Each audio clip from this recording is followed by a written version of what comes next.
ಕಬ್ಬುಗಳ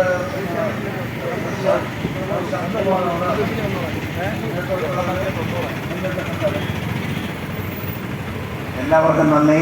ഞാൻ കർണാടക സംസ്ഥാനത്തിൽ നിന്നും രാഷ്ട്രീയ കിസാൻ മഹാസംഘിന്റെ സൗത്ത് ഇന്ത്യൻ ചെയർമാൻ ശാന്തകുമാർജിയെ പ്രതിനിധീകരിച്ച് വന്നതാണ്.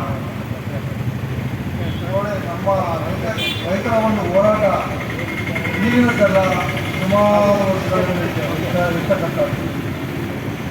ಪ್ರೊಫೆಸರ್ ಮಂಜುಸ್ವಾಮಿ ಅವರ ಕಾಲದಲ್ಲೂ ಕೂಡ ಇರ್ತಕ್ಕಂಥ ಒಂದು ನಮ್ಮ ರೈತ ಸಂಘವನ್ನು ನಾವು ಮುನ್ನಡೆಸುವ ನಾವು ಒಗ್ಗಟ್ಟಾಯಿತು.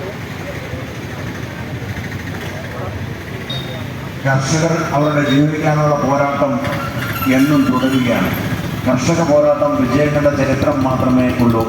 മുമ്പ് നമുക്കറിയാം, മഞ്ചുണ്ട സ്വാമികളുടെ നേതൃത്വത്തിൽ ഈ രാജ്യത്ത് ഉയർന്നു വന്ന കർഷക പ്രക്ഷോഭം അത് അവസാനം വിജയം കണ്ട് മാത്രമാണ് അവസാനിച്ചത്. ನಮ್ಮ ಹೋರಾಟ ಪೂರ್ವಕಾಲದಲ್ಲೂ ಕೂಡ ನಮ್ಮ ಹೋರಾಟಕ್ಕೆ ಇನ್ನೂ ಬೆಲೆ ಸಿಕ್ಕಿಲ್ಲ ಅಂದರೆ ನಮ್ಮ ರೈತರಲ್ಲಿಂತಹ ದುರ್ದೈವ ಅಂತ ಹೇಳಲಿಕ್ಕೆ ನಾನು ಇಷ್ಟಪಡ್ತೀನಿ. കർഷകരായ നമ്മളുടെ പോരാട്ടത്തിന് ഗവൺമെൻറ്റുകൾ വില നൽകുന്നില്ലെങ്കിൽ അവർക്ക് അന്നം നൽകുന്ന, ജനങ്ങൾക്ക് അന്നം നൽകുന്ന കർഷകരോട് അവർ കാണിക്കുന്ന അനീതിയാണ് എന്ന് മാത്രമേ പറയാൻ കഴിയൂ. ಇದನ್ನು ನಾನು ಯಾಕೆ ಹೇಳ್ತಾ ಇದ್ದೀನಿ ಅಂದರೆ, ನಮ್ಮ ದೇಶದ 140 ಕೋಟಿ ಜನರು ಕೂಡ ಆಹಾರವನ್ನು ಸರಬರಾಜು ಮಾಡತಕ್ಕಂಥ ವ್ಯಕ್ತಿ ಅಂದರೆ, ಏಕೈಕ ವ್ಯಕ್ತಿ ಅಂದರೆ ರೈತ. ഇന്ത്യയിലെ 140 കോടിയോളം വരുന്ന ജനസമൂഹത്തിന് 3 നേരം ഭക്ഷണം കൊടുക്കുന്ന കർഷകർ, ആ കർഷകരോട് അവഗണനയാണ് പൂർണ്ണമായി നമ്മുടെ രാജ്യത്ത് ഇന്ന് ലഭ്യമായിക്കൊണ്ടിരിക്കുന്നത്. ಯಾಕೆಂದರೆ ಅನ್ನ ಬೆಳೀತಕ್ಕಂಥ ವ್ಯಕ್ತಿಗೆ ಯಾವುದೇ ರೀತಿಯಾದ ಒಂದು ಸೌಲಭ್ಯವನ್ನು ಕೊಡದೆ ಇವರು ನಮ್ಮನ್ನು ವಿಲನ್ ಥರ ನೋಡ್ತಾರೆ. സർക്കാർ ജീവനക്കാരെയും അതുപോലെ തന്നെ സംഘടിതരായ ആളുകളെയും പരിഗണിച്ചിട്ടില്ലെങ്കിൽ അവിടെ എപ്പോഴും ഗവൺമെൻറ്റുകൾക്ക് ദോഷം വരും എന്നുള്ളത് കൊണ്ട് തന്നെ അവർ അത്തരക്കാരെ പരിഗണിക്കുന്നു. പക്ഷേ കർഷകർ ഒരു പരിധിവരെ സംഘടിതരല്ലാത്തത് കൊണ്ടാണ് കർഷകരെ ഗവൺമെൻറ്റുകൾ അംഗീകരിക്കാത്തത്. ಇದಕ್ಕೆ ಉದಾಹರಣೆ ನಮ್ಮ ಸಂಯುಕ್ತ ಕಿಸಾನ್ ಮೋರ್ಚಾದಿಂದ ಕೇಂದ್ರ ಸರ್ಕಾರದ ವಿರುದ್ಧ ನಮ್ಮ ಹಕ್ಕುಗಳನ್ನು ಪಡ್ಕೊಳ್ಳೋದಕ್ಕೆ ಹೋರಾಟ ಮಾಡ್ತಾ ಇರೋದು ನಿಮ್ಮೆಲ್ಲ ಗಮನಕ್ಕೆ ಬಂದಿದೆ. നമുക്കെല്ലാവർക്കും അറിയാം, സംയുക്ത കിസാൻ മോർച്ചയുടെ നേതൃത്വത്തിൽ കേന്ദ്ര ഗവൺമെൻറ്റിൻ്റെ കാർഷിക ബില്ലുകൾക്കെതിരെയും അതിനുശേഷം ഒത്തുതീർപ്പ് വ്യവസ്ഥകൾ ലംഘിച്ചതിനെതിരെയും കഴിഞ്ഞ കുറേ കാലമായി സമരം നടന്നു വരികയാണ്. കേന്ദ്ര ഗവൺമെൻറ് ഈ സമരത്തോട് നിസ്സംഗപൂർവമായ സമീപനമാണ് സ്വീകരിച്ചു വരുന്നത്. ಆದರೆ ಈ ನಮ್ಮ ರೈತರನ್ನ ಗುಂಡಾಗಿ ವರ್ತನೆಯನ್ನು ತೋರಿ ಈ ಒಂದು ಕೇಂದ್ರ ಸರ್ಕಾರದ ಪೊಲೀಸರಿಂದ ನಮಗೆ ಫಿರಂಗಿ ದಾಳಿಗಳು, ರಬ್ಬರ್ ಗುಂಡಿನ ದಾಳಿಗಳು ಮತ್ತು ತಂತಿಗಳು ಎಲ್ಲವನ್ನು ಹಾಕಿ ನಮ್ಮ ಹೋರಾಟವನ್ನು ಅತ್ಯುತ್ತಮವಾದ ಕೆಲಸವನ್ನು ಮಾಡ್ತಾ ಇದೆ.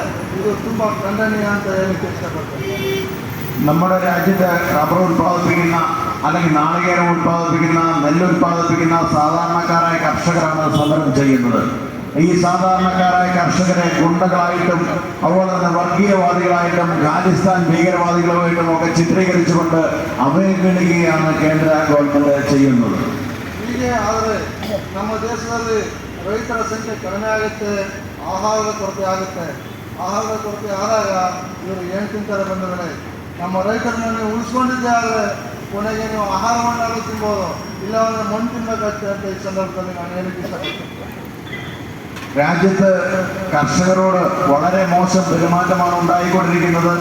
അതുകൊണ്ട് തന്നെ കർഷകർ പല ആളുകളും രാജ്യത്ത് അങ്ങോളം ഇങ്ങോളം കാർഷിക വൃത്തി ഉപേക്ഷിച്ച് പോയിക്കൊണ്ടിരിക്കുകയാണ്.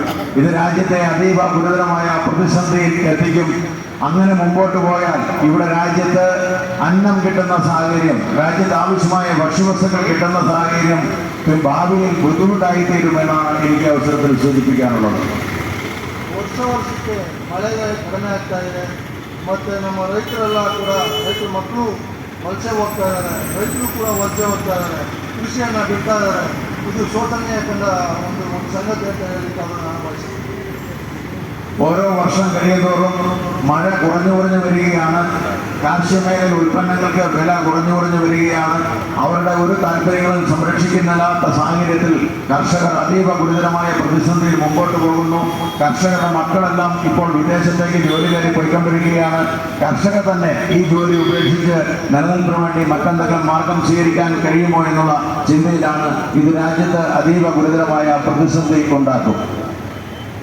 ನಾನು ಈ ಸಂದರ್ಭದಲ್ಲಿ ನಮ್ಮ ರೈತರನ್ನ ಉಳಿಸ್ಕೊಳ್ಳುವಂಥ ಪ್ರತಿಜ್ಞೆಯನ್ನು ಮಾಡಬೇಕು, ನಮ್ಮ ರೈತರನ್ನ ಉಳಿಸುವಂಥ ಕೆಲಸ ಮಾಡಬೇಕು ಅಂತ ಹೇಳ್ತಾ ನನ್ನ ಮಾತನ್ನು ಮುಗಿಸ್ತೇನೆ. ಜೈ ಕಿಸಾನ್, ಜೈ ಕಿಸಾನ್. ഈ രീതിയിൽ കർഷകരെ തള്ളിക്കളഞ്ഞുകൊണ്ട് ഒരു ഗവൺമെന്റിന് മുമ്പോട്ട് പോകാൻ കഴിയില്ല. അതുകൊണ്ട് തന്നെ ഈ കർഷക സമരം പോരാട്ടം വിജയം നേടുകയും തന്നെ ചെയ്യും. അതിനുവേണ്ടി എല്ലാവരും ഒറ്റക്കെട്ടായി മുമ്പോട്ട് പോകണമെന്ന് മാത്രം സൂചിപ്പിച്ചുകൊണ്ട് ഞാൻ വാക്കുകൾ നിർത്തുന്നു. ജയ് കിസാൻ, ജയ് കിസാൻ, ജയ് കിസാൻ.